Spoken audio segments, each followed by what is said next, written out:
Let's install an Evenflo All4Stages Slim forward facing with the seatbelt and top tether. Hi, I'm Emily. I'm a CPST. Let's go.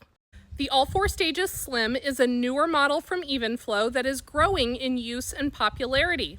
It includes all four modes of use, from rear facing to forward facing to high back booster to backless booster, with an extended 60-inch height limit on the backless mode, I might add. It's narrow to accommodate side-by-side or 3-across installations, more affordable than some of its competitors, and does meet updated side impact standards. As these become more common, I have heard from a couple folks so far that when they're using it forward-facing and pull the adjustment strap to tighten the harness, they're experiencing some kick-out where the seat is shifting forward on the vehicle seat. When that happens, there's usually one of two things causing it, or both. Let's look at what they are, how to prevent them, and how to install with the seatbelt and top tether.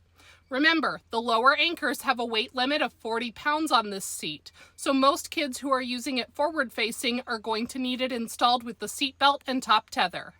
The first thing that can cause that kick out is if the bottom of the car seat is not flat on the vehicle seat cushion. Sometimes people push this backward against the vehicle seat back, and they end up bringing this back part of the base up. And so then when they pull the harness adjustment strap to tighten it, the whole thing slides forward to allow the base to sit flat. But if you start with it flat, it won't do that. And remember, this seat does allow up to 20% of that base to overhang the front of the seat cushion. The other thing that might cause that kick out is if the lap belt is not tightened enough going through the car seat. So let's install and learn how to tighten it down. We're going to start by buckling our seat belt through the forward-facing belt path. Remember, you can lift that headrest flap for nice, easy-peasy access to your forward-facing belt path. Other fun tidbit, the headrest positions are numbered in the backrest, so if you're not sure whether you've got the highest position or not, look at the numbers and find out. Pretty cool. Now we're going to tighten the seat belt down. Grab the shoulder portion of the belt from inside the car seat, put a hand in the bum of the seat and put your weight down, and then pull that shoulder belt to tighten your lap belt as much as possible. Hold on to that tension and pull it to the outside of the seat. Then floss your shoulder belt into that red guide. Bring it up from underneath and make sure it's nice and tight in that red guide. Then lock the retractor.